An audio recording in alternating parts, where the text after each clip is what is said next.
बहुत लोगों का कंफ्यूजन था, बहुत लोग बोल रहे थे कि सर क्वथनांक यानी बॉइलिंग पॉइंट क्या होता है, हिमांक यानी फ्रीजिंग पॉइंट क्या होता है, इनके बारे में थोड़ा सा सर आप समझा दीजिए, बता दीजिए।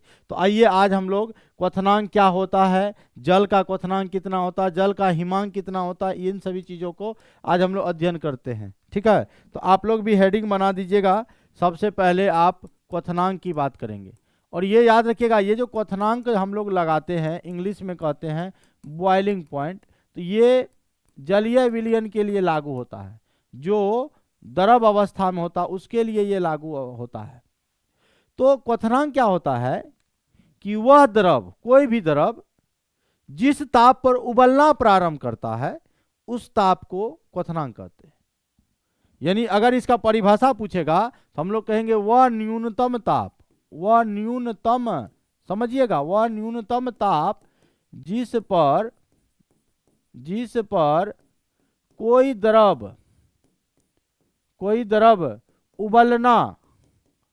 उबलना प्रारंभ करता है, उबलना प्रारंभ करता है, उस ताप को उस द्रव का क्वथनांक कहते हैं, क्वथनांक कहते हैं। एकदम याद रखिएगा। जैसे मान लो ये हमारा H2O जो होता है ना, H2O, ये तीनों स्टेट में होता है। जल जो है ना, अगर H2OS है सॉलिड स्टेट में तो वो बर्फ है, समझिए। अगर H2O आपका लिक्विड स्टेट में तो इसको जल बोलेंगे, पानी बोलेंगे।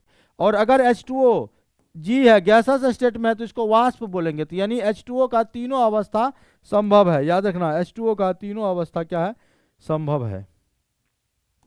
अब भाई साहब हम एक उदाहरण लेते हैं। H2O है आपका, जल है, L मतलब लिक्विड, ये जल है, और इसको हीट करना शुरू कर दिए, गर्म करना शुरू कर दिए।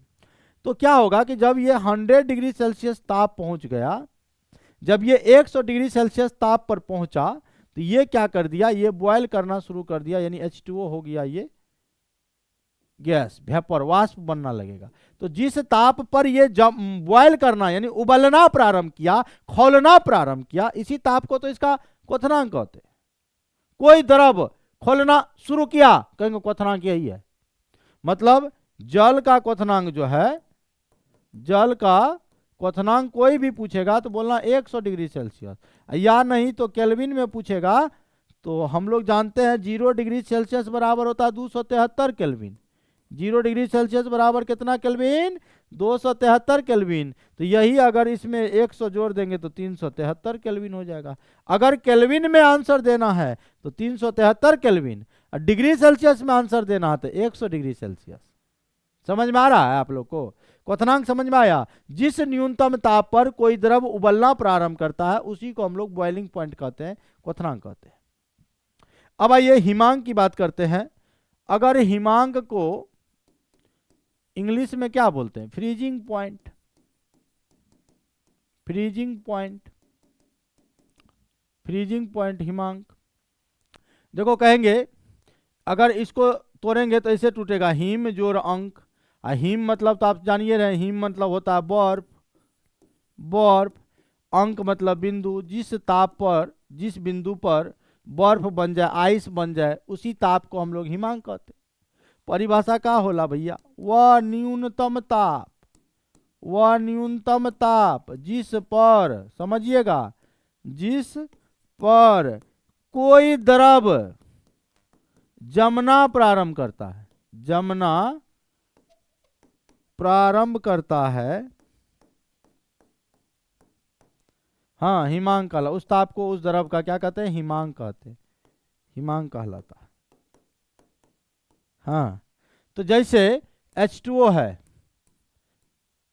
H2O है लिक्विड यानी जल है, और जैसे इसको ठंडा करना शुरू करेंगे हम लोग, ठंडा होते होते होते होते होते होते होते होते जैसे 0 डिग्री सेल्सियस होगा, ये बन जाएगा भैया आपका सॉलिड, बर्फ बन जाएगा। और जैसे बर्फ बना तो 0 डिग्री सेल्सियस को ही हम लोग हिमांक कहते हैं। तो जल का हिमांक लिखिएगा आप 0 डिग्री सेल्सियस, या केल्विन में लिखिएगा तो 273 केल्विन।